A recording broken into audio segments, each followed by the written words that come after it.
Salut ceux qui sont connectés. Juste une pensée que je vais partager ce matin rapidement. On va prendre la Bible dans le livre de 1 Pierre chapitre 2. 1 Pierre chapitre 2 à partir du verset 9 jusqu'au verset 12. Je vais lire la parole du Seigneur. 1 Pierre chapitre 2 à partir du verset 9. Il est écrit, vous au contraire, vous êtes une race élue, un sacerdoce royal, une nation sainte, un peuple acquis, afin que vous annonciez les vertus de celui qui vous a appelé des ténèbres à son admirable lumière. Vous qui autrefois n'étiez pas un peuple et qui maintenant êtes le peuple de Dieu. Vous qui n'aviez pas obtenu miséricorde et qui maintenant avez obtenu miséricorde. Bien-aimés, je vous exhorte comme étrangers et voyageurs sur la terre à vous abstenir des convoitismes charnels qui font la guerre à l'âme. Ayez au milieu des païens une bonne conduite, afin que la même où ils vous calomnient, comme si vous étiez des malfaiteurs, ils remarquent vos bonnes œuvres et glorifient Dieu au jour où il les visitera. Alléluia. Alors, en lisant ces textes, s'il y a un thème que je peux tirer ou encore que je peux prendre, je l'intitulerai « Vivre une vie qui manifeste la gloire de Dieu ». Vivre une vie qui manifeste la gloire de Dieu. Qu'est-ce que cela veut dire? Vivre une vie qui manifeste la gloire de Dieu veut simplement dire vivre une vie qui témoigne en même temps l'amour de Dieu et la puissance de Dieu. Bien-aimés, vous n'êtes pas sans savoir que nous sommes sauvés par amour. Nous sommes sauvés par amour. Dieu nous a sauvés par amour. Si tu es chrétien, si je suis chrétien, disciple de Christ, c'est par amour que nous avions été sauvés. Mais derrière cet amour, il y a eu une transformation et cette transformation s'est opérée par la puissance de Dieu. J'aime un texte dans les Écritures, dans le livre de 1 Jean, chapitre 4, verset 9, où l'apôtre Jean nous dit « L'amour de Dieu a été manifeste envers nous. On sait que Dieu a envoyé son Fils unique dans le monde afin que nous vivions par lui. » Remarquez, Jean dit que Dieu a envoyé son Fils unique, c'est-à-dire Jésus. Il a envoyé Jésus, il a offert comme sacrifice expiatoire pour le péché du monde entier. Il offre Jésus-Christ parce qu'à l'époque, le sacrifice était important. Je vais ouvrir un peu une parenthèse par rapport à ça. En Israël, il y avait une fête qui s'appelait le Yom Kippour, la fête du grand pardon, où le sacrificateur entrait une fois par année dans le lieu très saint pour présenter le sang afin que le peuple puisse recevoir le pardon. Mais ce jour de la fête-là, il y avait deux animaux. Il y avait un animal qui devait recevoir ce qu'on appelle qui devait être le bouc émissaire, qui devait porter le péché. Et un autre devait être égorgé pour qu'on puisse en fait asperger son sang sur le tabernacle et autres. Et donc Christ à la croix représentait en quelque sorte ces deux animaux. D'abord, il a porté nos péchés. Et secondo, son sang a été versé pour nous purifier. Donc Dieu, l'Éternel, livre son Fils en expiation comme sacrifice expiatoire pour pouvoir en fait nous libérer de tout péché. Mais non, l'apôtre Jean va révéler véritablement le but pour lequel. La fin du verset 1 Jean chapitre 4 verset 9 dit ceci, c'est pour que, afin que nous vivions par lui. Remarquez, frères et sœurs, il dit, afin que nous vivions par lui. Le mot par lui ici veut simplement dire en totale dépendance de Dieu. En d'autres termes, je dirais, tout ce que doit faire un enfant de Dieu, tout ce que doit faire celui qui accepte le Christ comme son Seigneur et Sauveur, celui qui est né de nouveau, doit dépendre de Dieu. Toutes les directions que devrait prendre un enfant de Dieu, tous les choix que devait prendre un enfant de Dieu devrait être calqué ou encore doit être calqué sur le modèle de Dieu. Lorsqu'on devient un enfant de Dieu, ce n'est plus nous qui dirigeons notre vie, mais c'est l'Esprit de Dieu qui dirige notre vie. Et donc, lorsqu'on fait des choses, on doit toujours se poser la question, est-ce que ce que je suis en train de faire là, est-ce que ça glorifie le Seigneur? Est-ce que ça glorifie Dieu, ce que je suis en train de faire? Pourquoi notre vie doit être calquée sur le Seigneur? Pourquoi toutes les directions que je dois prendre doivent être calquées sur le modèle de Dieu? C'est simplement parce que dans le plan de Dieu pour le salut de l'humanité, le but était pour former un peuple. Voyez-vous, frères et sœurs, Dieu veut former un peuple. Voilà pourquoi dans le texte que nous avons lu ici, il est écrit, vous au contraire, vous êtes une race élue, un sacerdoce royal, une nation sainte. Dieu veut former un peuple. Dieu veut former un peuple mis à part. Il veut former une nation sainte. Il veut former un peuple acquis. Et c'est pourquoi, en tant que membres, par grâce de Dieu, de ce peuple-là, nous ne pouvons plus vivre la vie comme nous le voulions. Nous ne pouvons plus faire des choses comme nous les voulions, mais nous devons faire les choses qui va de pair avec le principe ou des valeurs du royaume auquel nous appartenons. Et c'est pourquoi tout ce que l'apôtre Jean a dit, afin que nous vivions par lui, ce n'est pas pour, mais par lui, c'est-à-dire au travers de lui, nous devons voir les choses maintenant au travers de Christ. Nous ne devons plus voir les choses comme nous voulons les voir, mais nous devons voir les choses comme Christ dans le Seigneur. Voyez-vous, frères et sœurs, donc combien il est important, frères et sœurs, de prendre conscience de cette identité que nous avions reçue en Christ. Combien il est important de prendre conscience que il est de la vie que nous menions. Nous devons vivre une vie qui manifeste la gloire de Dieu. Donc, lorsque Dieu fait de nous cette nation, ce peuple mis à part, lorsque Dieu fait de nous de ça, en fait, le but de Dieu, c'est que toi et moi, nous puissions manifester ou encore nous puissions vivre une vie qui manifeste la gloire de Dieu. Mais la grande question qu'on peut se poser, certains me diront, mais comment vivre cette vie pour manifester la gloire de Dieu? Tout d'abord, il est important de savoir, lorsqu'on parle de la gloire, frères et sœurs, lorsqu'on parle de la gloire, c'est un mot qui est vague.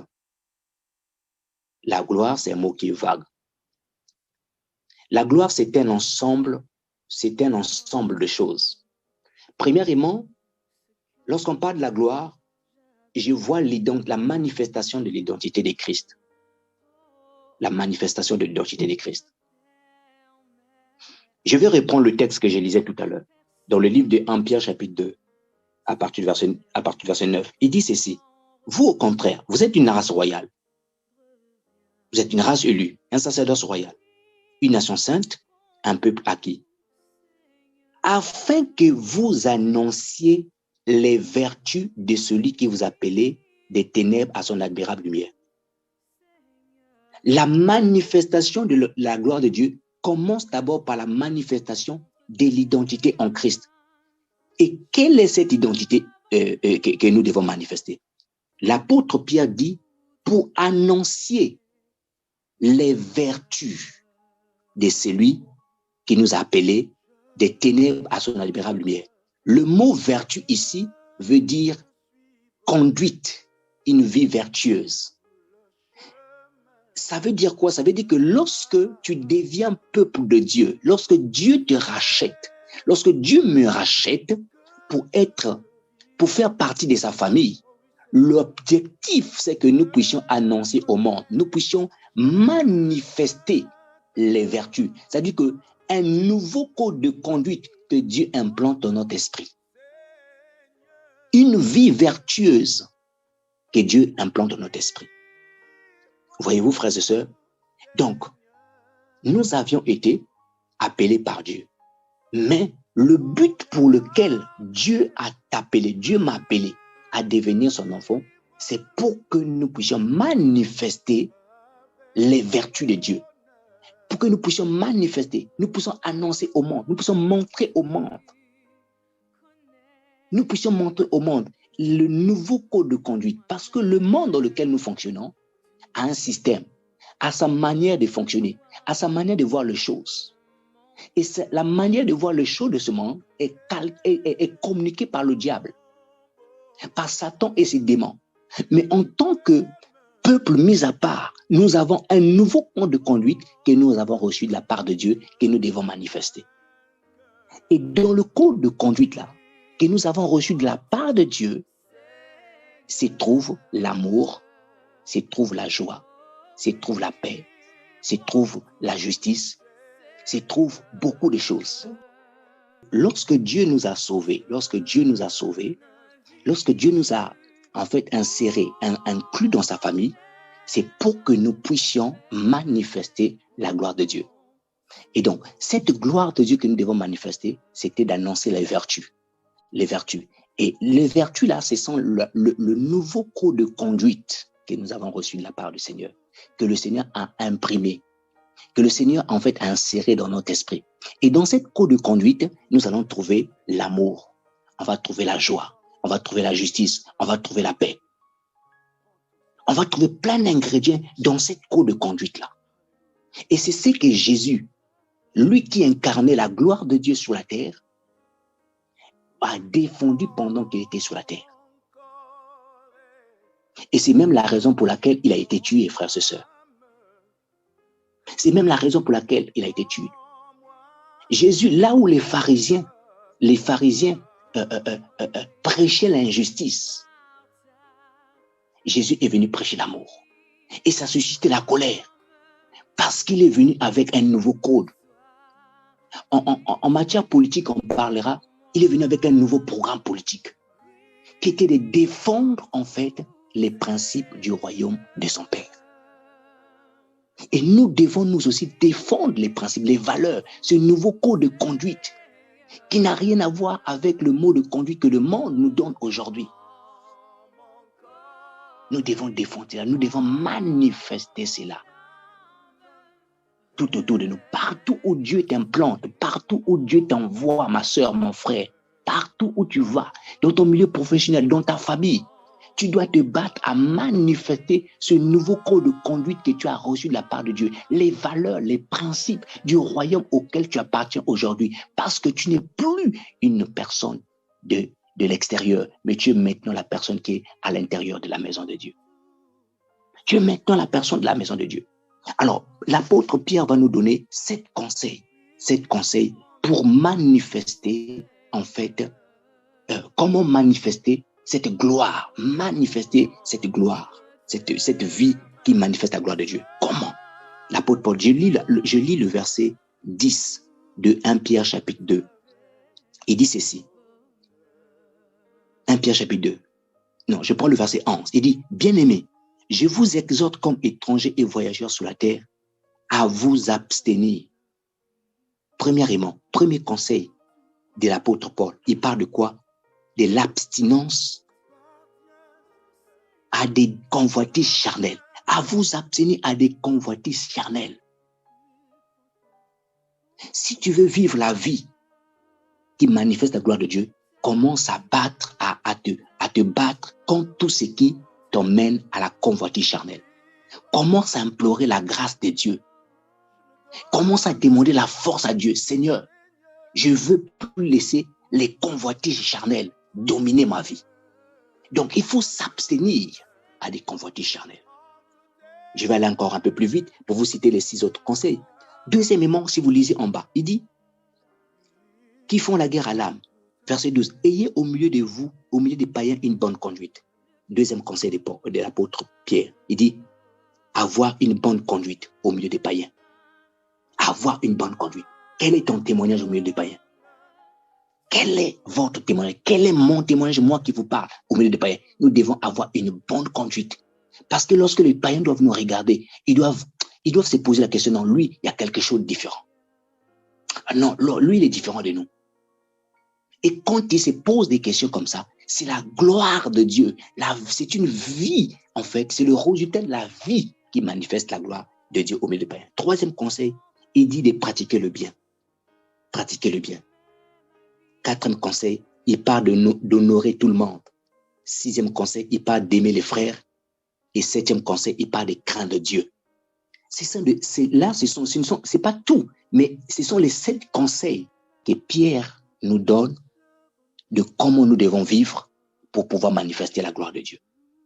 Mais je vais terminer ceci pour dire à quelqu'un, la gloire de Dieu, la manifestation de la gloire de Dieu ne se limite pas seulement à la manifestation de l'identité de Christ, comme nous l'avons vu, mais la manifestation de la gloire de Dieu va même au-delà de ça. C'est-à-dire que la manifestation de la gloire de Dieu, c'est aussi manifester la puissance de Dieu là, partout où Dieu nous envoie. Manifester la puissance de Dieu partout où nous envoie. Dieu a dit à Moïse, dans Exode chapitre 14, verset 17, Exode chapitre 14, verset 17, « J'endurcirai le cœur de Pharaon et je ferai éclater ma gloire. » On voit par là quelle était en fait, quelle était cette gloire que Dieu voulait éclater. C'était des miracles que Dieu devait faire en Égypte. Donc la gloire de Dieu, c'est aussi des miracles. Et donc un enfant de Dieu aussi est appelé à faire des miracles. Il est appelé à faire des miracles parce que Jésus a dit ceci. Dans Jean chapitre 17, sauf erreur de ma part, je crois verset 22 par là. Jésus a dit, je leur ai donné la gloire que tu m'as donnée. Et cette gloire que Jésus avait donnée, en fait, c'était quoi? C'était le Saint-Esprit. Mais le Saint-Esprit, quand il vient en toi, il emmène aussi la puissance.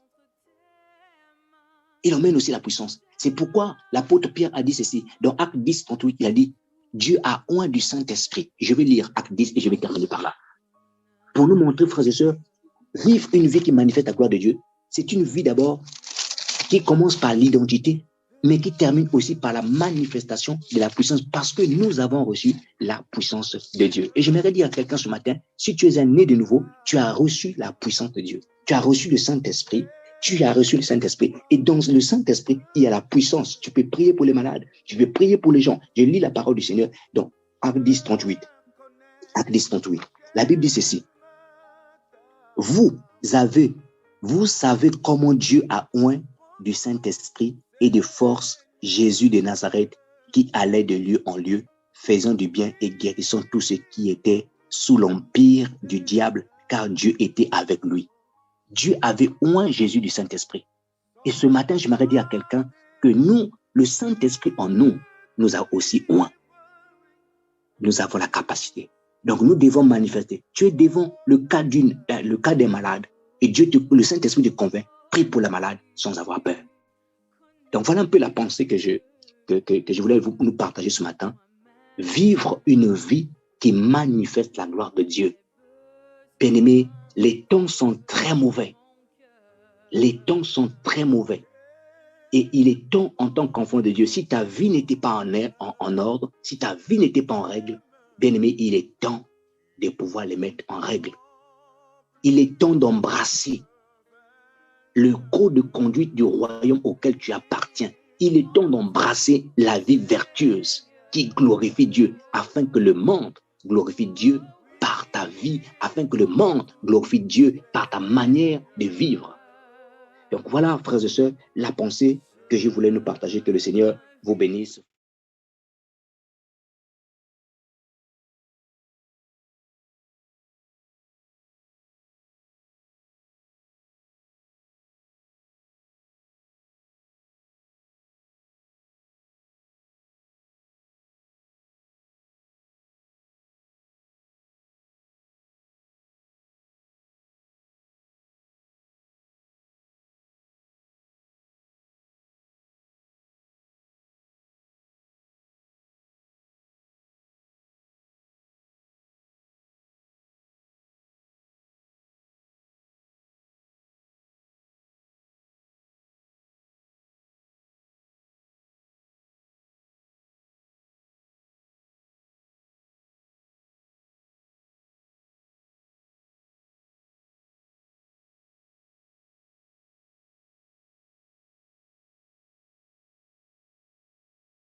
Seigneur, je connais